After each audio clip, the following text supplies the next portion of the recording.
খুবই গুরুত্বপূর্ণ একটি প্রশ্ন। দিন যত অতিবাহিত হচ্ছে এ ধরনের চিত্র, এ ধরনের ছবি আমাদের সামনে তত বেশি পরিমাণে ভেসে উঠছে।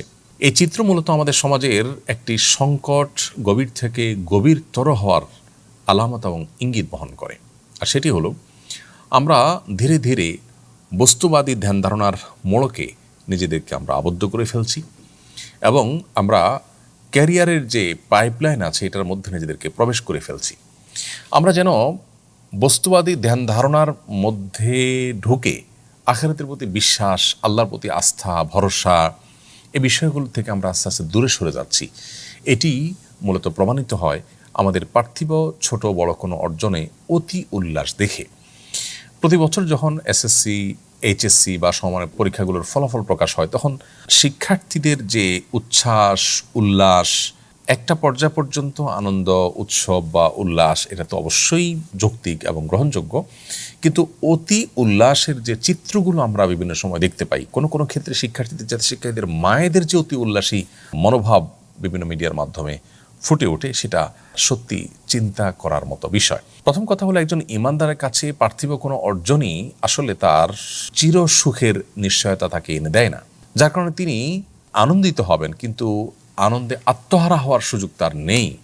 কারণ আমরা জানি প্রত্যেকটা আনন্দের পরেই আবার বেদনা আমার জন্য অপেক্ষা করতে পারে।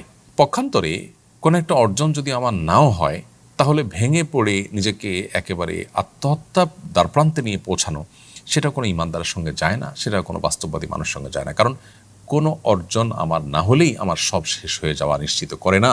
বহু মানুষ এসএসসি বা এইচএসসিতে ভালো ফলাফল করেও তার জীবনে ভালো কিছু করতে পারেননি।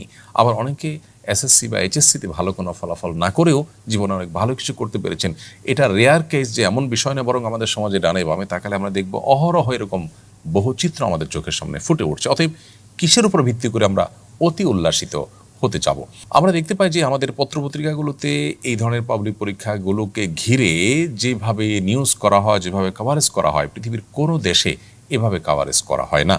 পাবলিক পরীক্ষাগুলোকে ঘিরে এ ধরনের অতি উন্মাদনা, এটার ফলেই কিন্তু আমাদের অনেক কোমলমতি শিশুরা তারা ডিপ্রেশনে চলে যাচ্ছে, তারা অনেক বেশি প্রেশার ফিল করছে। অনেক বাবা মারা নিজের সন্তানদেরকে অন্য ছেলে মেয়ে, অন্য শিক্ষার্থীদের সাথে তুলনা করে করে তাদেরকে ভয়ঙ্কর রকমের চাপ দিয়ে তাদের পরীক্ষার কষ্টকে আরও বাড়িয়ে দেন। আমাদের সন্তানদের ব্যাপারে আমাদের মনোভাব থাকা উচিত, প্রথমত তারা মানুষের মানুষ হবে, তারা ভালো মুসলমান হবে, মুত্তাকি হবে, আল্লাহ ভীরু হবে, তারা আখিরাতমুখী হবে, তারা পরোপকারী হবে, তারা মানুষের সেবা করার মতো মানসিকতা সম্পন্ন হবে, নামাজি কালামি হবে, পাশাপাশি তারা পড়ালেখার প্রতি মনোযোগী হবে। পড়ালেখার প্রতি মনোযোগী হওয়ার পরও যদি সে ফলাফল ভালো না করে, তাকে ওয়েলকাম করার মতো মানসিকতা, অভিভাবক হিসেবে আমাদের থাকতে হবে। তাহলে সেক্ষেত্রে সন্তানরা ডিপ্রেশনের হাত থেকে রক্ষা পাবে। আর না হলে পশ্চিমাদের মতো আমাদের সন্তানরাও ডিপ্রেসড হয়ে অল্প বয়সে তারা আত্মহত্যার পথে পা আরও বেশি পরিমাণে বাড়াবে।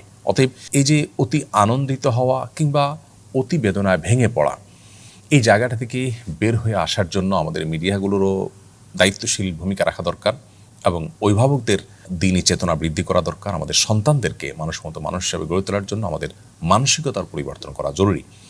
আল্লাহ তাআলা কোরআনে কারিমে বলেছেন, ইন্নাহু লা ইউহিব্বুল ফারিহিন। আল্লাহ তাআলা অতি উল্লাসকারীদেরকে পছন্দ করেন না। আবার আল্লাহ এও বলেছেন, ওয়ালা ইয়াইআস মির রাহমাতিল্লাহিল কওমুল কাফিরুন। আল্লাহর রহমত থেকে অবিশ্বাসী ছাড়া আর কেউ নিরাশ হয় না। অতএব আল্লাহর রহমত থেকে একেবারে আশাহত হয়ে যাওয়া না, আমার এসএসসি ভালো ফলাফল হলো না, এইচএসসি ভালো ফলাফল হলো না, মানে আমার জীবন শেষ হয়ে গেল, এরকম নৈরাশ্য এটা কোনো ইমানদারের সাথে যায় না। এই লেভেলের নৈরাশ্য যেন আমাদেরকে কখনো গ্রাস না করে, বরং দেয়ালে পিঠ থেকে গেলেও আল্লাহ তাআলা এখান থেকে আমাকে সফলতার পরম উচ্চতায় নিয়ে যেতে পারেন, সে বিশ্বাস আমার মধ্যে থাকতে হবে। প্রিয় নবী সাল্লাল্লাহু আলাইহি সাল্লাম দুনিয়াতে মায়ের মুখ দেখার আগেই নিজের প্রিয় বাবাকে হারিয়েছেন, মায়ের স্নেহ মমতা পাওয়ার আগেই মাকে হারিয়েছেন, এরপর একের পর এক অভিভাবক, দাদা, চাচা সবাইকে হারিয়েছেন। তারপরও তিনি অতি স্বল্পতম সময়ের মধ্যে তার আদর্শকে পৃথিবীতে বাস্তবায়ন করেছেন সবচেয়ে বলিষ্ঠভাবে।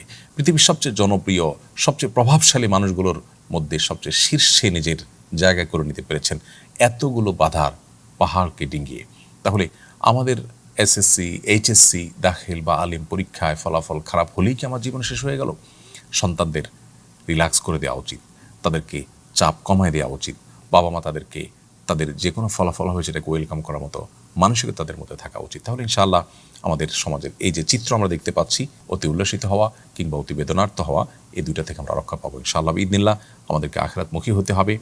ঈমানদার জান্নাত পাওয়ার পর সে শেষ হাসি আসবে। আল্লাহ তাআলা বলেছেন, ফামান যুহজিহা আনিন নারি ওয়া উদখিলাল জান্নাতা ফাকাদ ফাজ। যে ব্যক্তিকে আস্তে আস্তে জাহান্নাম থেকে দূরে সরানো হলো আর জান্নাতে প্রবেশ করানো হলো, সে চূড়ান্ত সফল হলো। সেটা হবে আসল অর্জন, সেটা হবে আসল সার্থকতা। অতএব সেটা হবে আমাদের আনন্দের সর্বশেষ এবং সর্বোচ্চ মাত্রা। বিধায় দুনিয়ার কোনো অর্জনের পরেই অতি আনন্দিত হওয়া, এটা আমাদের ঈমানের সাথে যায় না, এটা আমাদের বিশ্বাসের সাথে যায় না। আবার অতি বেদনার্ত হওয়া, আশাহত হয়ে যাওয়া, এটাও কিন্তু আমাদের বিশ্বাসের সাথে যায় না। আল্লাহ রাব্বুল আলামিন সব ক্ষেত্রেই আমাদের মধ্যে যেন পরিমিতি বোধ থাকে, আল্লাহ তাআলা সেই তৌফিক আমাদেরকে দান।